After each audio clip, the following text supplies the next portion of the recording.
Welcome to my channel. మనం arithmetic progression chapter discuss చేస్తున్నాం కదా, అందులో nth టర్మ్ గురించి చెప్తున్నా చూడండి. ఎగ్జాంపుల్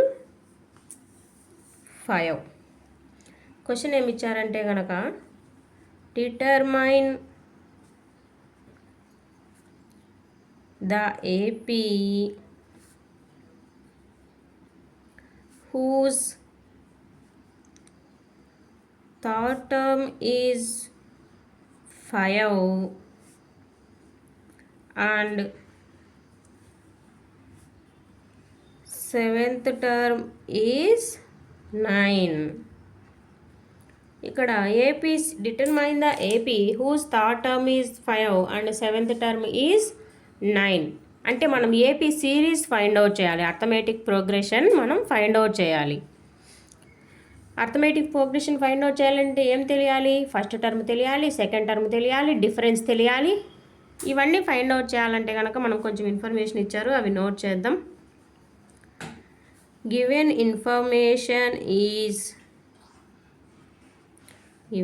ఇన్ఫర్మేషన్ ఈజ్ ఏమిచ్చారు మనకు?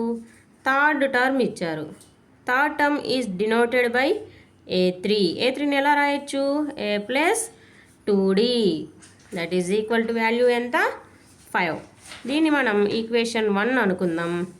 Next seventh term A7 is equal to A plus 6D. దీని వాల్యూ ఎంత ఇచ్చారు మనకు? 9. దీన్ని వచ్చేసి సెకండ్ ఈక్వేషన్ అనుకుందాం. చూడండమ్మా, మనం ప్రీవియస్ వీడియోలలో తెలుసుకున్నాం కదా, A3ని A ప్లస్ 2Dగా రాసుకుంటాం. A7 అంటే దీనికంటే ఒకటి తక్కువ, A plus 6D is equal to 9. ఈ రెండు తీసుకొని బై యూజింగ్ ఎలిమినేషన్ మెథడ్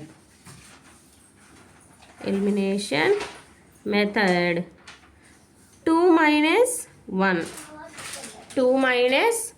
1 చూడండి, ఈక్వేషన్ 2లో నుంచి ఈక్వేషన్ 1ను సబ్ట్రాక్ట్ చేస్తున్నా. A plus 6D is equal to 9 ఇది equation 2. A plus 2D is equal to 5 ఇది ఈక్వేషన్ 1. ఏ రెండు సేమ్ ఉన్నాయి కాబట్టి సబ్ట్రాక్ట్ చేస్తే ఏ క్యాన్సిల్ అవుతుంది. 6లో నుంచి 2 పోతే ఎంత? 4D minus 9 minus 5. 9లోంచి 5 పోతే 4. D is equal to 4/4. D value వచ్చేసి 4 క్యాన్సిల్ అవుతుంది. డి వాల్యూ వచ్చేసి 1 అవుతుంది అనమాట. ఇక్కడ మనకు కామన్ డిఫరెన్స్ ఎంత వచ్చిందమ్మా? 1 వచ్చింది.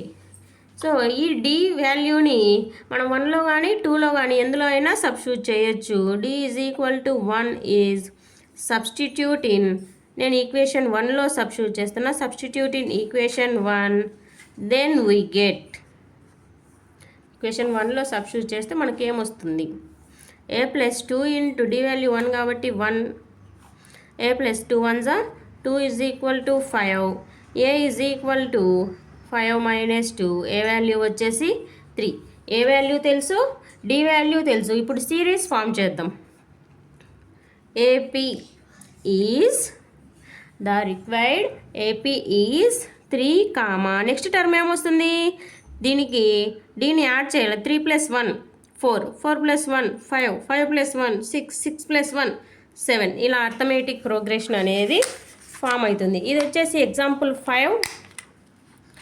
ఈ ప్రాబ్లం ఎగ్జాంపుల్ 5. డౌట్ ఉంటే కనుక కామెంట్ చేయండి, ఎక్స్ప్లెయిన్ చేస్తా. Next question example 6. ఈ క్వశ్చన్ అయితే ఇంపార్టెంట్ క్వశ్చన్ అమ్మ, కొంచెం డిఫరెంట్గా ఉంటుంది.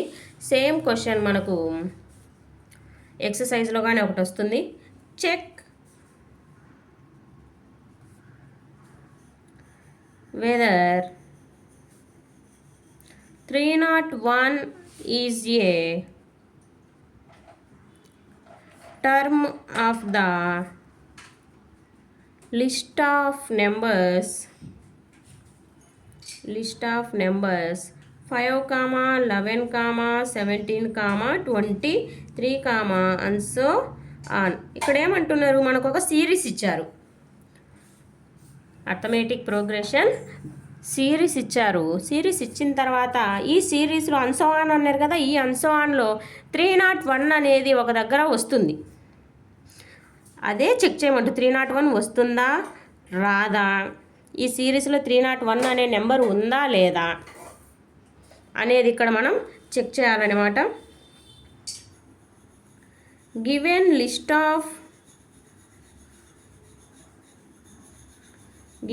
List of numbers are 5, 11, 17, 23 and so on. First term వచ్చేసి 5, సెకండ్ టర్మ్ వచ్చేసి 11.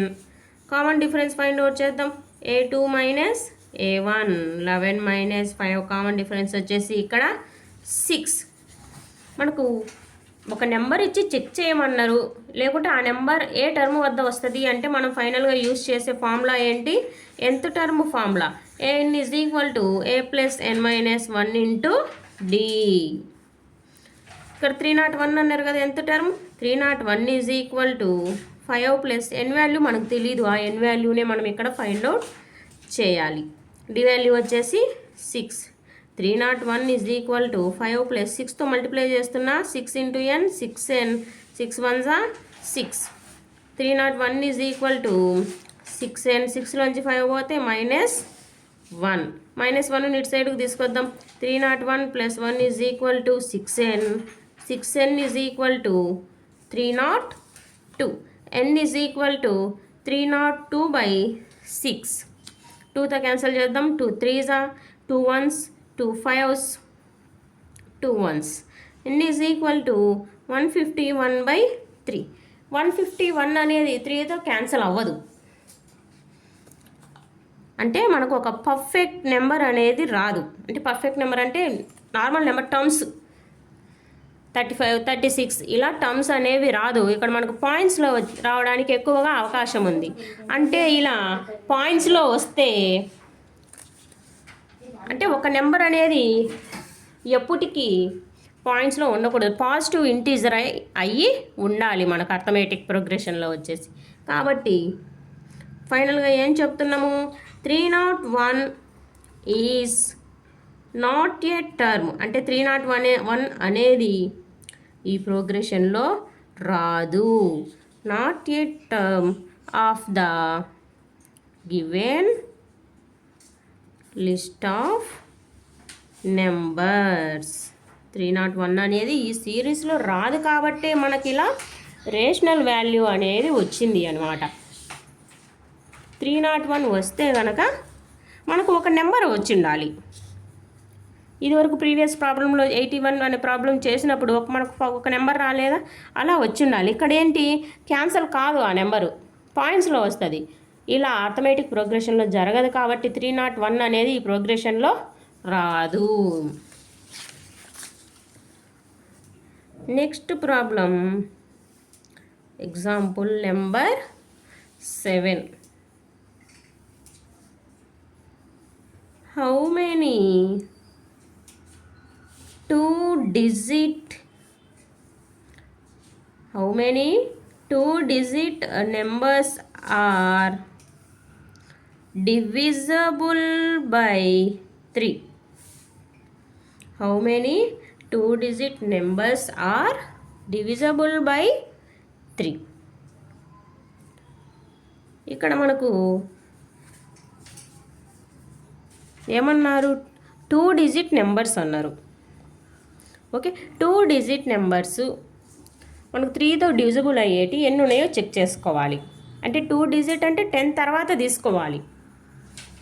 ఓకేనా, 10 తర్వాత 2తో డివిజిబుల్ 3తో డివిజిబుల్ అయ్యేది ఏముంది, 12, తర్వాత 15, 18 అండ్ సో లాస్ట్ నెంబర్ ఏంటి, 99.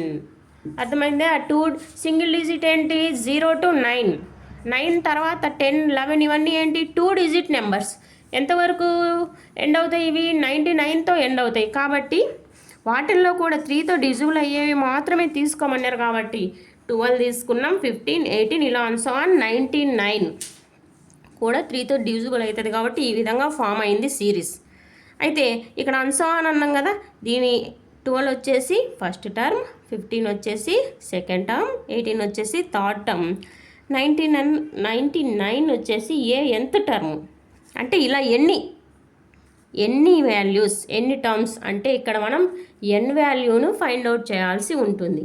నోట్ చేద్దాం. ఫస్ట్ టర్మ్ వచ్చేసి 12, సెకండ్ టర్మ్ వచ్చేసి 15. కామన్ డిఫరెన్స్ ఎంత ఇక్కడ? a2 minus a1, 15 minus 12 that is equal to, common difference వచ్చేసి ఏంటి?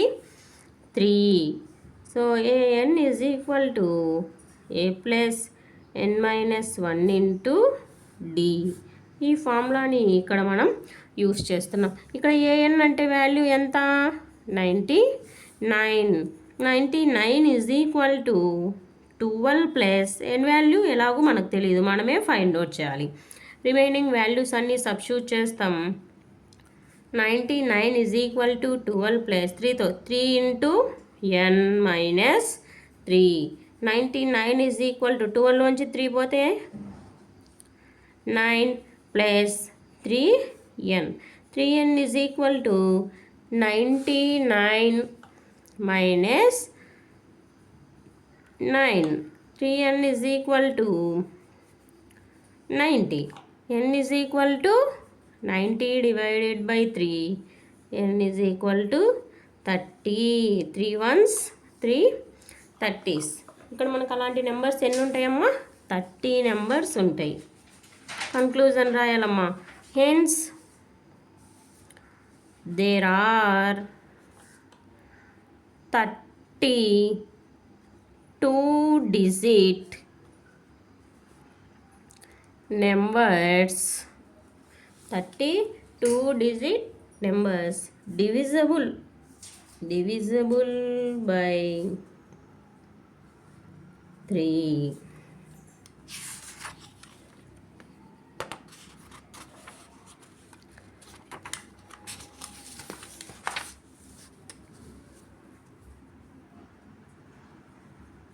Next, 8th problem. Find the 11th term. Find the 11th term of the AP series వచ్చేసి ఏంటి? 10, 7, 4, and so on minus 62. ఇక్కడ ఇచ్చినటువంటి AP series వచ్చేసి 10, 7, 4, and so on minus 62. But question అనేది మనకు డిఫరెంట్గా ఇచ్చారు. Find the 11th term from the last term. అంటే లాస్ట్ టర్మ్ నుంచి మనకు కౌంట్ చేస్తే అది 11th టర్మ్ అయ్యి ఉండాలి. ఫస్ట్ నుంచి కౌంట్ చేయకూడదు, లాస్ట్ నుంచి కౌంట్ చేయాలి. అలాంటప్పుడు మనం సిరీస్ని ఎలా రాసుకోవాలి? రివర్స్లో రాసుకుందామా? -62. ఇక్కడ ఒక్కొక్క దానికి డిఫరెన్స్ ఎంత ఉంది? 3 ఉంది. సో ఇక్కడ ఎంత ఉంది డిఫరెన్స్? 3 సపరేట్ చేసుకుంటా వచ్చారు. ఇక్కడ ఎంత అవుతుంది? -59 and so on 10. First term వచ్చేసి -62. సెకండ్ ఇక్కడ ఫ్రమ్ ద లాస్ట్ అన్నారు కాబట్టి నేను లాస్ట్ నుంచి తీసుకుంటున్నా, బాగా గమనించాలి. డిఫరెన్స్ వచ్చేసి ఇక్కడ మనకు 3 ఉంటుందన్నమాట. ఏ టర్మ్ ఫైండ్ అవుట్ చేయమన్నారు? 11th term. 11th టర్మ్ అంటే ఎలా రాస్తాం? a plus 10d. A value వచ్చేసి -62 plus 10 into 3. -62 10 3s 30 -32. 11th term ఏమవుతుందమ్మా? -32 అవుతుంది. ఈ విధంగా సాల్వ్ చేస్తే కనుక మనకు చాలా ఈజీగా అయిపోతుంది. క్వశ్చన్లో అర్థం చేసుకోవాలన్నమాట. ఫ్రమ్ ద లాస్ట్ అన్నారు కాబట్టి నేను ఫస్ట్ లాస్ట్ నుంచి తీసుకున్నాను అనమాట. ఓకేనా? లాస్ట్ నుంచి తీసుకుంటే ఈ విధంగా మనం సింపుల్గా 11th టర్మ్ అయితే మనం ఫైండ్ అవుట్ చేయొచ్చు.